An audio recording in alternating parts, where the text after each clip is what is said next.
ప్రభుత్వం కాబట్టి పిల్లల కోసం నిరంతరము కృషి చేస్తున్నటువంటి ప్రభుత్వం ఈ అవకాశాలను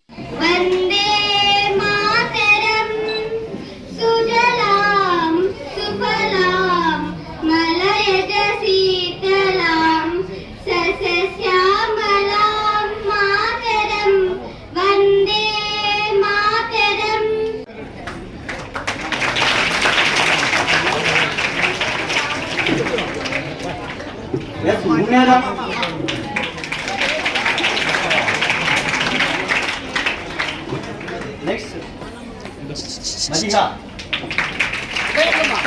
మండే బేట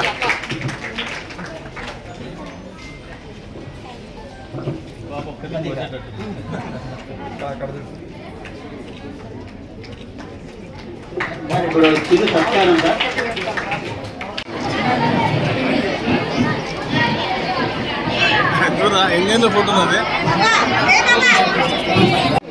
గౌరవనీయులు పేదల ప్రతినిధి మన కదిరి శాసనసభ్యులు శ్రీ కందికొండ వెంకటప్రసాద్ గారు మన పాఠశాలకు ఇచ్చేయడం మనకు ఎంతో ఆనందకరం.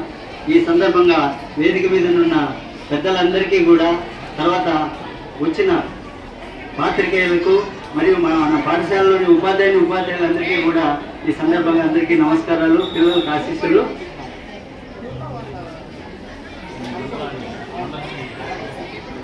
ఈనాటి ఈ స్టూడెంట్ కిట్ ప్రోగ్రాంకు ఈ మధ్య పేర్లు మార్చివేయడం జరిగింది. అందులో ఈ స్టూడెంట్ కిట్ ప్రోగ్రాంకి సర్వేపల్లి రాధాకృష్ణన్ గారి విద్యా కానుక విద్యా సహాయ నిధి విద్యార్థి మిత్రగా మార్చడం జరిగింది. ఏర్పడిన తర్వాత ఏదైతే గత ప్రభుత్వం హయాంలో మంజూరు చేయబడినటువంటి కిట్స్ ఏదైతే ఉన్నాయో వీటిని రంగులు మార్చకుండా అదే రకంగా ముందుకు తీసుకోవాలా, ప్రజాధనం దుర్వినియోగం కాకూడదని చెప్పేసి ఆలోచనతో అదే స్థాయిలో పిల్లలకు కూడా ఇబ్బంది కలగకూడదు, అకాడమిక్ ఇయర్లో వాళ్ళకి ఇవ్వాల్సినటువంటి వాళ్ళ ఆస్తిని వాళ్ళ దగ్గరికి చేర్చాలనే ఆలోచనతో ఏర్పాటు చేసినటువంటి కార్యక్రమానికి కదిరిలో నిర్వహిస్తున్నటువంటి బాలికల ఉన్నత పాఠశాలలో ఏర్పాటు చేసినటువంటి కార్యక్రమానికి అధ్యక్షత వహించినటువంటి పెద్దలు మా బాల్యమిత్రులు ప్రధాన ఉపాధ్యాయులు చలం గారికి, అదేవిధంగా వేదిక మీద ఉన్నటువంటి మండల విద్యాశాఖ అధికారి గారికి, ఇంకొక MAO2 ఇప్పుడు కొత్తగా వచ్చినాయి మామూలుగా MAO1 MAO2 అంత ఒక 6 నెలలైనాయి కదా మీకు వచ్చి 1 year అవుతుంది. MAO2 గారికి MAO1 గారికి, వేదిక మీద ఉన్నటువంటి మాతోటి నాయకులకి, విచ్చేసినటువంటి పాత్రికేయ మిత్రులకి, ఈ పాఠశాల అధ్యాపక బృందానికి పేరు పేరు నమస్కారాలు. అదే రకంగా ఉన్నటువంటి మా బిడ్డలందరికీ కూడా అభినందనలు, శుభాభినందనలు.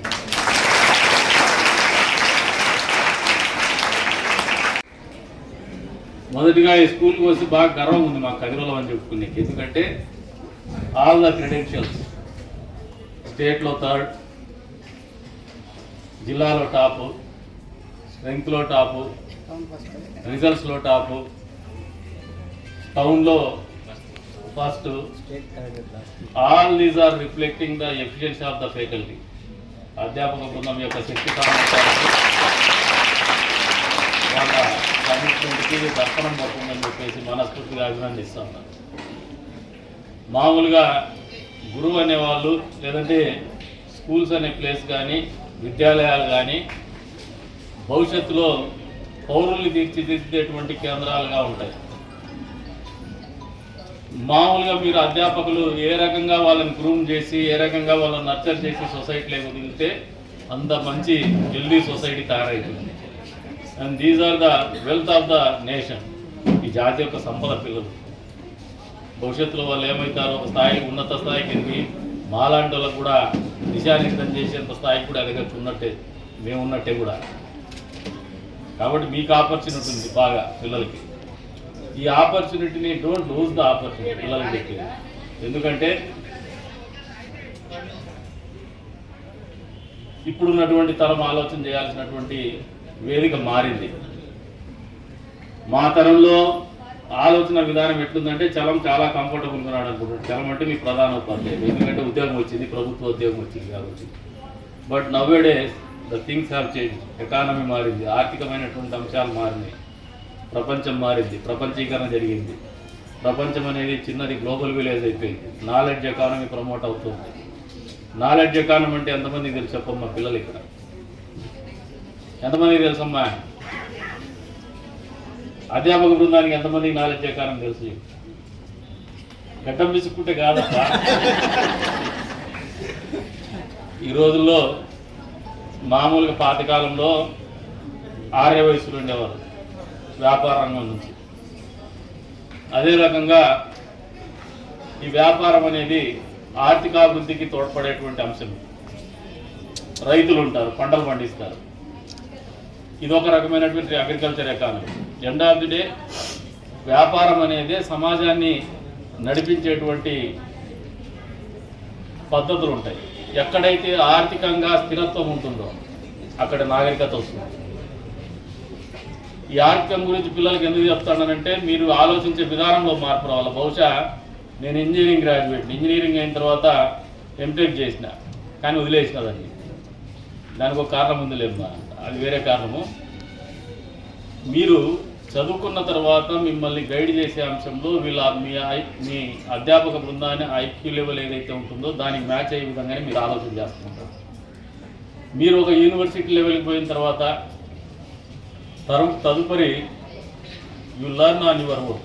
మీకు మీరుగా నేర్చుకుంటారు, ఎక్స్ప్లోర్ చేస్తారు, ఐడియాస్ ఇన్నోవేటివ్గా థింక్ చేయగలుగుతారు, ప్రయోగాత్మకంగా వినూత్నంగా ఆలోచన చేయగలుగుతారు. ఎవరైతే వినూత్నంగా ప్రయోగాత్మకంగా ఆలోచన చేయగలుగుతున్నారో ఈ సమకాలీనటువంటి పరిస్థితుల్లో, ఆర్థిక పరిస్థితుల్లో వాళ్ళు చాలా సక్సెస్ఫుల్ పర్సనాలిటీగా తయారవుతున్నారు. Whether it is in politics or the business or education or a scientist or a professional, ఎక్కడైనా కూడా కావచ్చు. ఎందుకంటే సమాజానికి ఎప్పటికప్పుడు కొత్తదనం కానీ అవసరాలు కానీ మారుతూ వస్తుంది. ఇవన్నీ కూడా మేధా సంపత్తి, ఆర్టిఫిషియల్ ఇంటెలిజెన్స్ వస్తుంది. ఇవన్నీ కలిసి ప్రమోట్ చేయగలిగినటువంటి ఆలోచన విధానమే ఇప్పుడు ఎకానమీని శాసిస్తూ ఉంది. మామూలుగా కందిపేర్లు అమ్ముకుంటేనో, బట్టలు అమ్ముకుంటేనో, లేదంటే చెప్పులు అమ్ముకుంటేనే వచ్చే ఆదాయ వనరులు అనేది చాలా చిన్న స్థాయి ఆలోచనలకే పరిమితమవుతోంది ఆర్థికపరమైనటువంటి అంశాల్లో.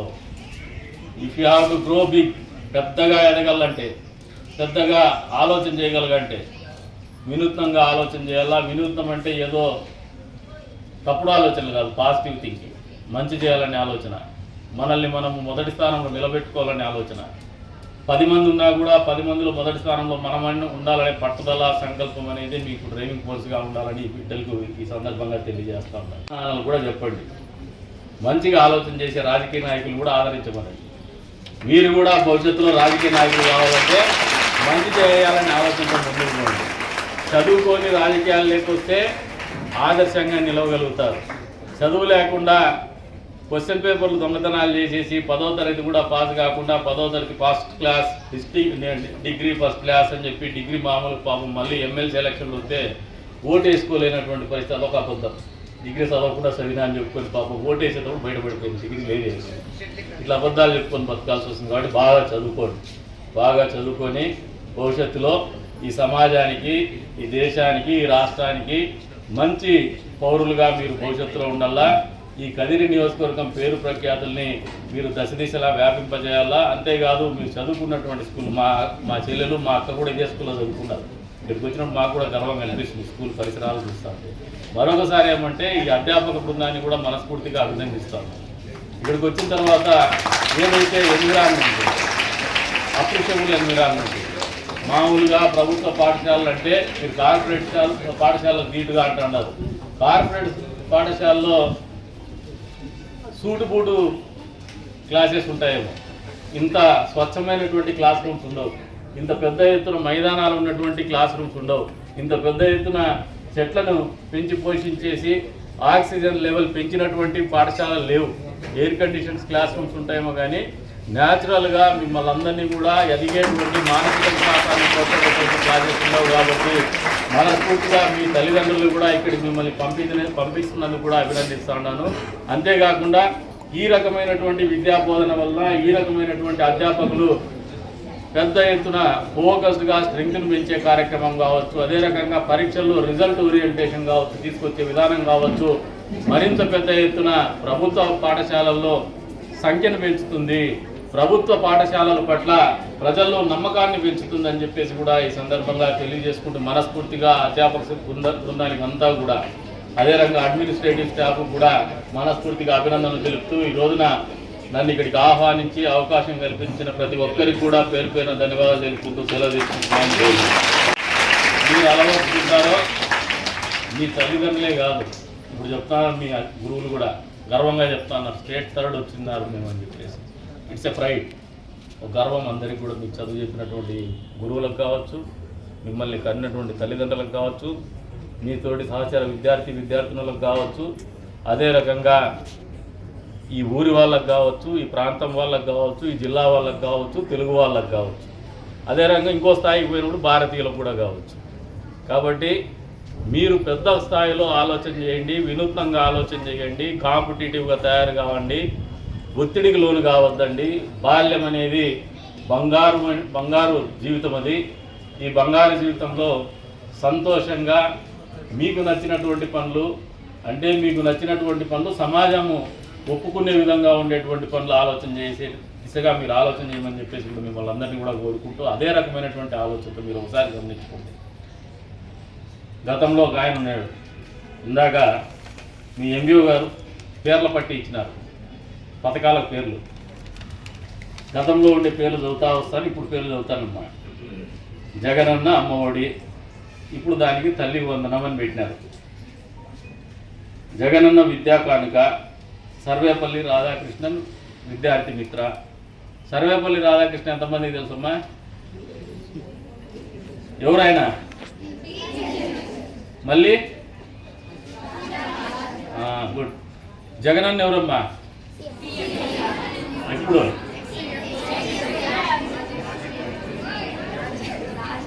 జగనన్న గోరముద్ద, డొక్కా సీతమ్మ మధ్యాహ్న భోజనం, బడి భోజనం, మన బడి నాడు నేడు,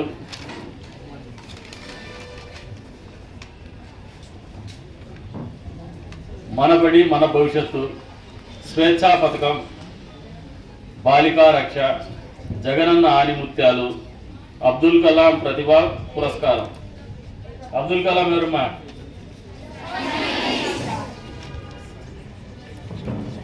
చదువుకున్నటువంటి మంత్రి మీకుంటే, విద్యాశాఖ ఉంటే ఏమొస్తాయంటే తల్లి వందనం వస్తుంది, సర్వేపల్లి రాధాకృష్ణన్ పేర్లు వస్తాయి. చదువులేనటువంటి ముఖ్యమంత్రి మీకుంటే, ఇంతకుముందు చెప్పారు మీరు ముఖ్యమంత్రి అని, ఆయన ఉంటే ఏం పేర్లు వచ్చినాయమ్మా? జగనన్న. మరి మీకు చదువుకొని మంచి వాళ్ళ పేర్లు ప్రస్తావిస్తూ జీవితం గడపాలనుకున్నారా? చదువు లేకుండా ఉండి ముఖ్యమంత్రులుగా అయినటువంటి వాళ్ళ ఆలోచన విధానంతో వాళ్ళ పేర్లు పెట్టుకొని వాళ్ళు రంగులు వేసుకొని బతకాలనుకుంటాడో మీరు ఆలోచన చేయండి. చదువు అనేది ఎంత ప్రాధాన్యత సంతరించుకుంటుందో జగన్